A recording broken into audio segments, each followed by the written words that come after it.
Frère, je viens de regarder ici un témoignage de Rodolfo Abrantes. Tu te souviens de lui, l'ancien chanteur de Raimundos, ce groupe de rock? J'étais fanatique de ce groupe quand j'étais dans le monde, quand je ne connaissais pas Jésus.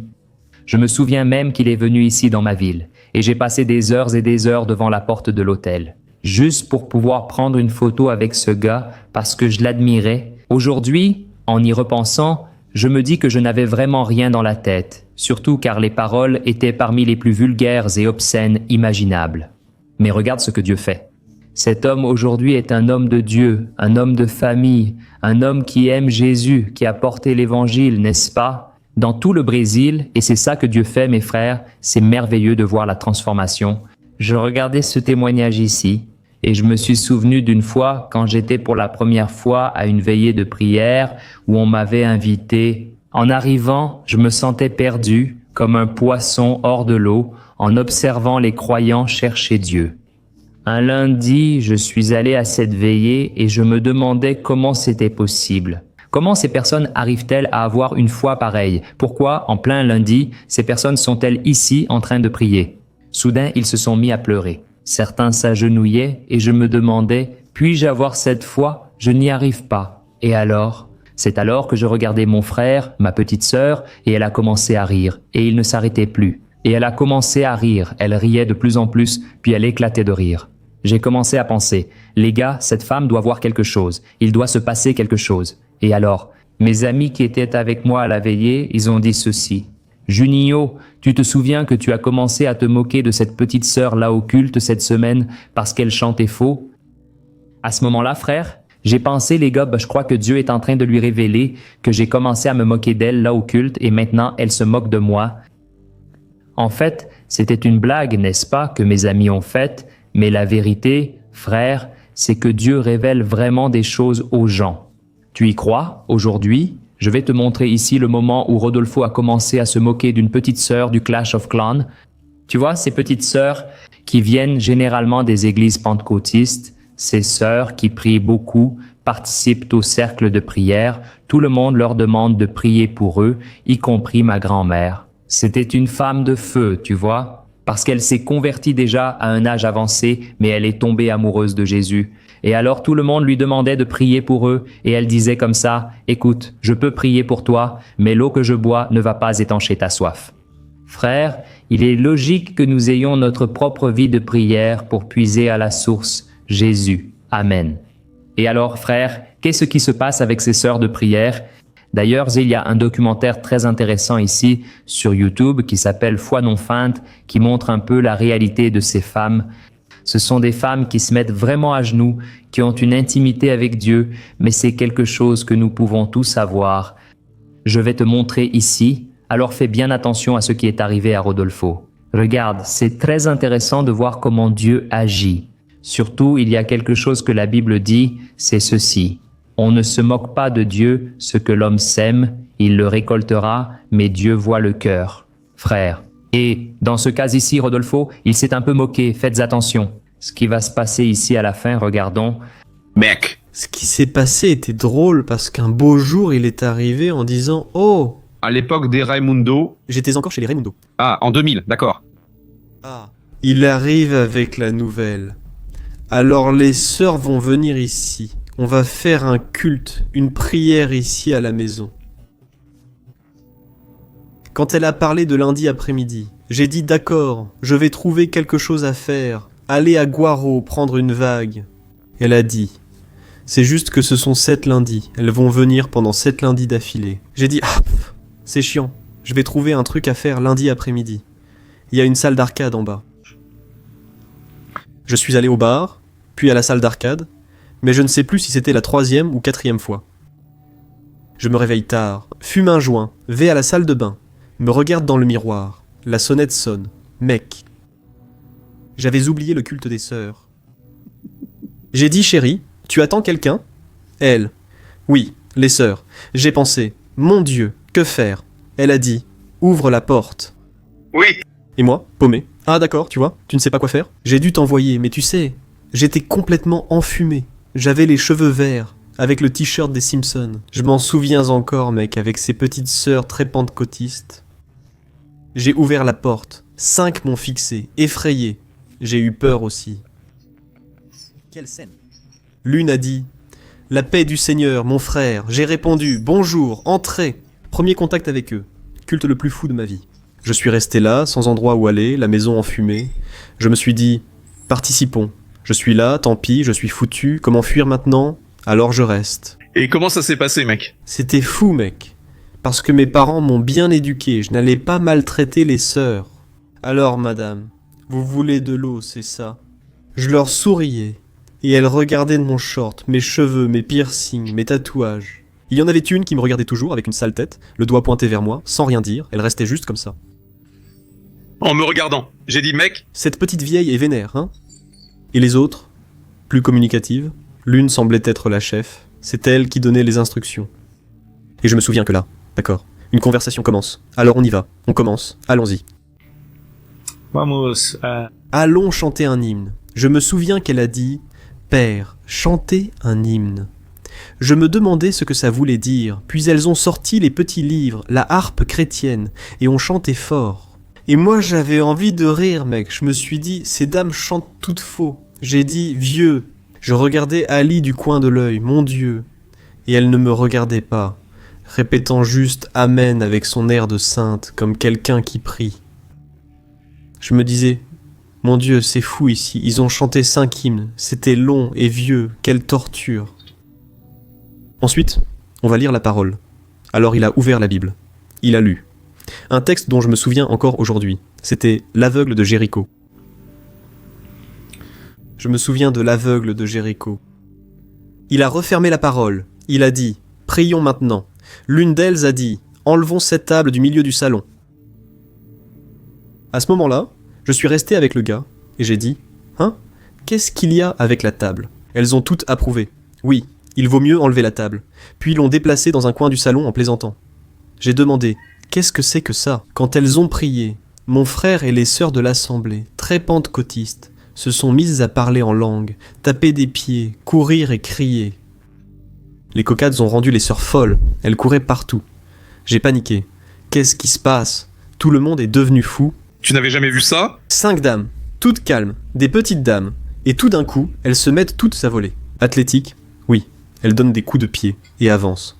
En voilà une qui arrive. J'avais une boîte de trucs. Voilà qu'il y en a une qui arrive avec ma boîte à la main, comme si elle priait sur la boîte. J'ai dit, n'ouvre pas la boîte, n'ouvre pas la boîte, n'ouvre pas la boîte, laisse ma boîte. Alors. C'était fou, je me suis plaqué contre le mur, terrifié et figé, je venais d'en fumer un. Elles sont arrivées. J'étais choqué, apeuré. Plein d'adrénaline, comme si je voyais la police. Bien sûr. J'ai dit mec, je suis resté là figé, en train de regarder ces dames courir dans la maison. Un peu plus tard, l'une d'elles a croisé mon regard. Tu sais quand tu croises le regard de quelqu'un, comme ça, yeux dans les yeux, boum, là elle est venue, mon frère est déjà arrivé, avec le regard plein de rage. Et toi? Coincé contre le mur? Comme ça, les cheveux en bataille, en sueur. Sa voix était déjà celle de quelqu'un rempli du Saint-Esprit. Le frère a déjà accepté Jésus. Et j'ai dit oui. J'étais mort de peur de la sœur, tu vois. Et là, il a dit « Attends. Puis il s'est interposé et a dit « Quand tu as accepté Jésus, tu n'as pas accepté Jésus, sœur. » Il ne sait pas ce qu'il est en train de dire, là. J'étais déjà énervé contre lui. Mince, il m'a balancé. Et la sœur a dit « Le frère veut accepter Jésus. » J'ai dit que je voulais, tu sais...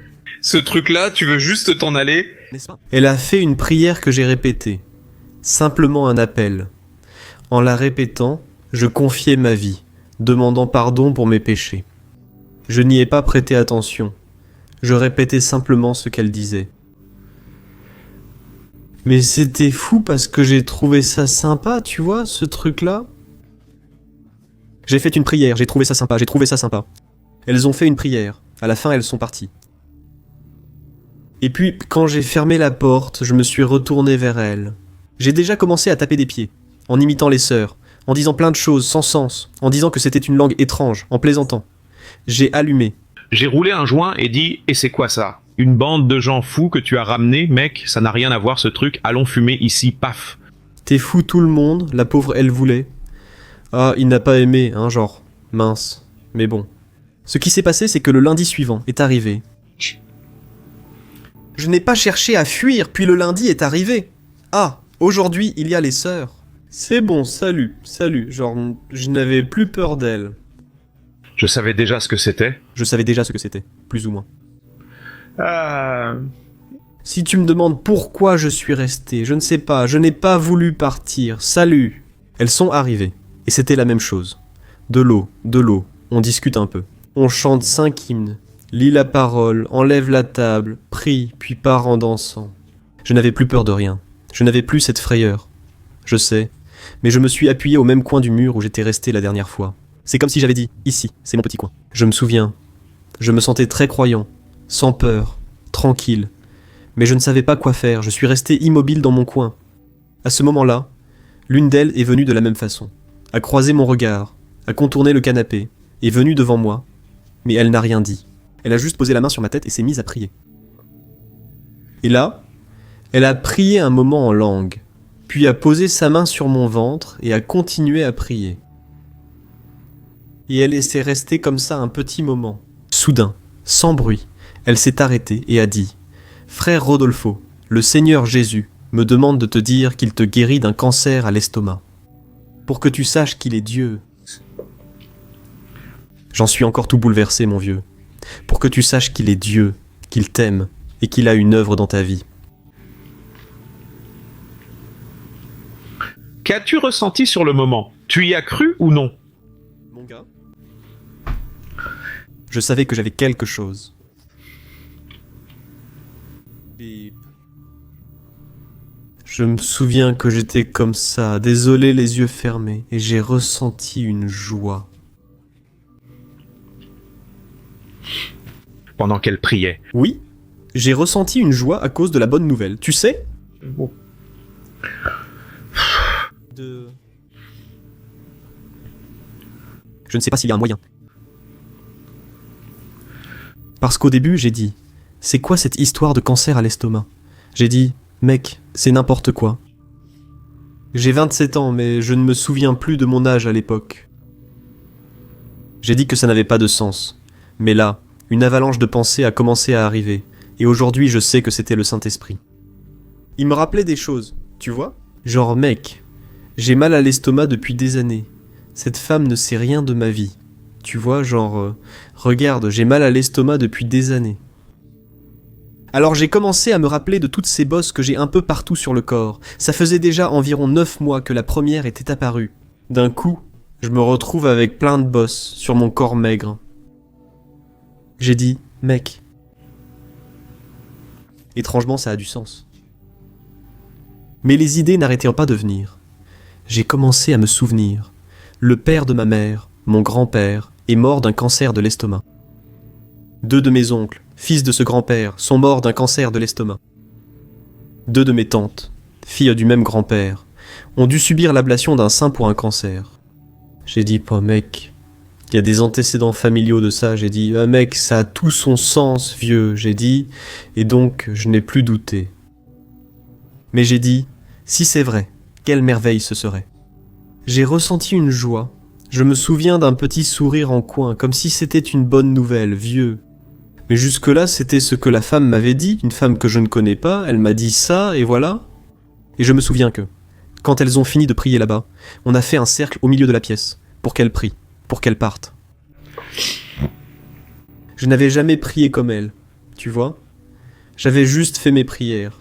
Oui. Le Notre Père, le Je vous salue Marie. Mais je suis resté silencieux, main dans la main avec elle. Et soudain, j'ai commencé à souffler, à vider mes poumons. Involontairement comme ça, mec. J'ai trouvé ça étrange. Je soufflais, elle priait et moi. Jusqu'à ce que tout l'air sorte. Et je reprenais de l'air et je recommençais. Je me suis dit, qu'est-ce que je fais, mec? C'est quoi ce délire que je propage, ce ridicule alors que tout le monde prie? Soudain, j'ai ressenti en moi une compréhension. Ça sort de toi. Et mec, j'ai fait attention. C'est elles qui ont dit ça, c'est venu dans ta tête. C'est venu dans ma tête, ça vient de toi. Et alors, j'ai fait attention à ce qu'elle m'avait dit à propos de l'estomac. J'ai fait attention à mon estomac, qui me faisait constamment mal. Ce n'était pas la pire douleur du monde, mais c'était une petite douleur qui était toujours là, et j'ai fait attention à mon estomac. Mec, ça ne faisait pas mal. J'ai dit, eh bien, ça ne fait pas mal, mec. Intéressant. C'est venu de moi, j'ai accepté, j'ai dit... Je n'ai pas été guéri grâce à ma foi, mais à la leur, pas la mienne. Et là, je sais que tout allait bien, d'accord ? La douleur s'est arrêtée, et elles sont parties. Et mec, il est resté cette humilité. Je n'étais plus aussi idiot qu'à la première réunion à faire des blagues ou autres. J'ai réalisé qu'il s'était vraiment passé quelque chose ici, alors je suis devenu plus sérieux. Et C'était ça. Il y a eu le lundi, puis le mardi, le mercredi, le jeudi, je crois. On se réveillait.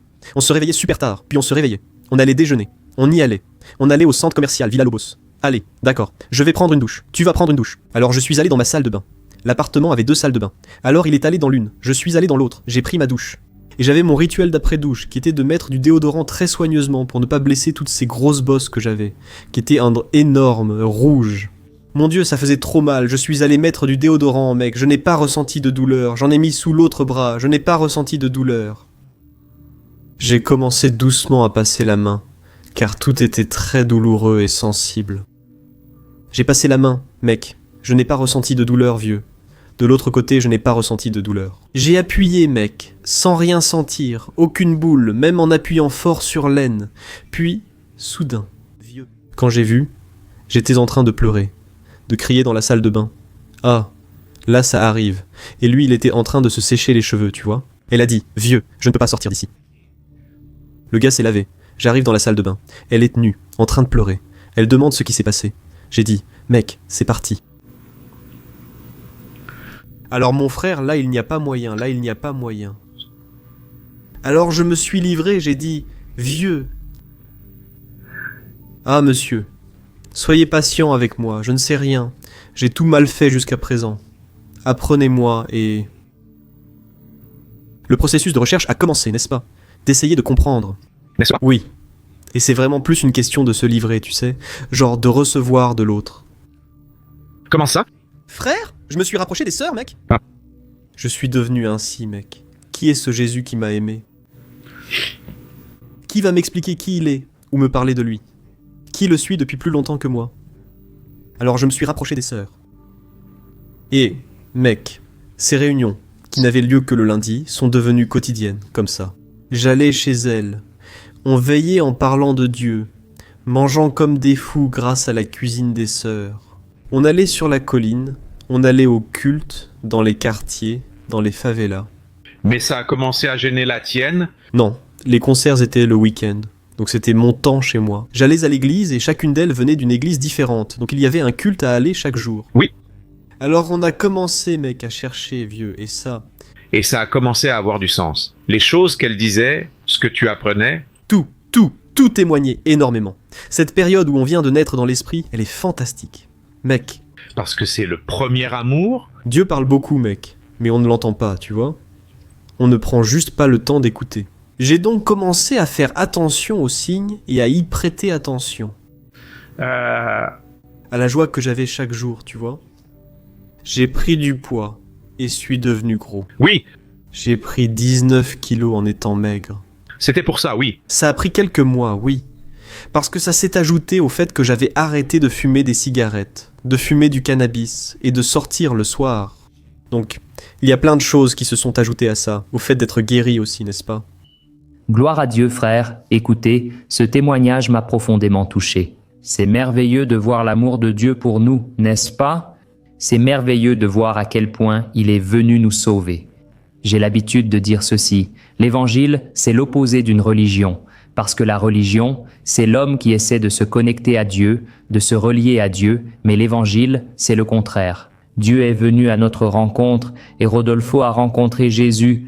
Après cela, il a quitté le groupe et c'est devenu une nouvelle dans tout le Brésil, n'est-ce pas ? Je me souviens que j'étais déjà converti quand j'ai appris la nouvelle. Et j'ai été très heureux parce que moi aussi j'étais un peu fou. Et souvent en écoutant le groupe dans lequel Rodolfo jouait, qui était Raimundos. Dieu est merveilleux, n'est-ce pas, frère ? Regardez comme il prend soin de nous. Et peut-être que tu es là à m'écouter et tu te dis « Waouh, j'aimerais tellement avoir une expérience comme ça avec Dieu. » Pourquoi certains reçoivent-ils autant alors que toi, parfois, tu ne reçois rien ? La Bible affirme, frère, que beaucoup sont appelés, mais peu sont choisis selon Jésus. Chaque personne est appelée d'une manière différente. Il y a des gens qui sont appelés de façon radicale, comme ce fut le cas de Rodolfo, parce que c'était nécessaire. Peut-être que tu m'écoutes. Tu n'as pas besoin de voir quelque chose de si grandiose, surnaturel. Il n'a pas besoin de se passer quelque chose d'extraordinaire pour que tu comprennes que Jésus est le Seigneur de ta vie, que Jésus est le Sauveur. Amen. Tu peux décider par la foi, prier de te consacrer et recevoir Jésus comme Seigneur et Sauveur. Et je suis sûr que tout va commencer à partir de là. Parce que la Bible dit que le péché fait séparation entre nous et Dieu, et à cause de cela, Dieu ne nous entend pas. Dieu n'a pas de relation avec nous. Mais lorsque tu crois que Jésus est mort sur la croix pour tes péchés, lorsque tu crois qu'il est ressuscité le 3e jour, alors tu fais cette prière de consécration, demandant pardon pour tes péchés. Et Jésus entre et il enlève cette barrière qui existait entre toi et Dieu. À partir de maintenant, tout ce qui arrive contribue à ton bien. Amen, c'est comme si maintenant, si Dieu veut te parler, il n'y a plus de barrière. Il envoie quelqu'un chez toi pour sonner à l'interphone. Dieu peut agir à travers quelqu'un sur Internet, comme avec Rodolphe, pour toi. Aujourd'hui, Dieu peut tout faire, mais tu dois prendre la décision d'ouvrir ton cœur. Amen. Alors, je veux faire une petite prière rapidement ici pour toi, pour que tu puisses faire cette prière chez toi, où que tu sois.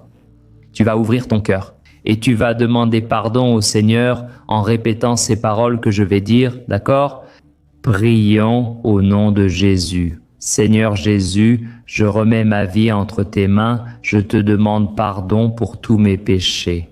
Je crois, Jésus, que tu es mort sur la croix pour me sauver, tu as subi le châtiment que je méritais et tu es ressuscité le 3e jour pour me sauver. Jésus, s'il te plaît, pardonne tous mes péchés. Je veux être avec toi chaque jour. Je crois que tu es aujourd'hui assis à la droite de Dieu le Père. Amen. Et je crois qu'un jour je serai avec toi. Je crois, Jésus, que tu es en train de me pardonner aujourd'hui, de me restaurer, et c'est pourquoi je remets tout entre tes mains. Je te reçois comme mon unique et suffisant Sauveur. Écris mon nom dans le livre de la vie. C'est en ton nom, Jésus, que je prie et que je te remercie. Amen. Gloire à Dieu. Alléluia, mes frères. Alors appropriez-vous le pardon, la grâce de Dieu, Jésus. Je t'aime beaucoup. Il a une œuvre dans ta vie. Ce n'est pas une phrase toute faite, c'est la réalité. De la même manière que Dieu a changé ma vie quand j'ai vraiment remis mon cœur, mon avenir entre les mains de Jésus. Il agira ainsi dans ta vie aussi. Amen. Cette prière était juste un début. Si tu n'as pas réussi à suivre, remonte un peu la vidéo, prie avec sincérité et le Saint-Esprit viendra habiter en toi. D'accord? Comme tu le sais, ici sur ma chaîne, je ne parle pas de religion, je parle seulement de cette relation que tu peux avoir avec Dieu à travers son Fils Jésus. Et chaque jour, je vais faire une prière pour toi, le matin et le soir. C'est pourquoi je te demande de t'abonner à ma chaîne et d'activer la cloche de notification pour ne pas manquer ces vidéos. D'accord? Et n'oublie pas non plus de partager. Il y a un petit bouton juste en dessous de la vidéo, c'est une petite flèche pointée vers la droite. Clique sur cette flèche qui est juste en dessous et envoie-la dans les groupes WhatsApp. Que Dieu te bénisse puissamment, une grande accolade.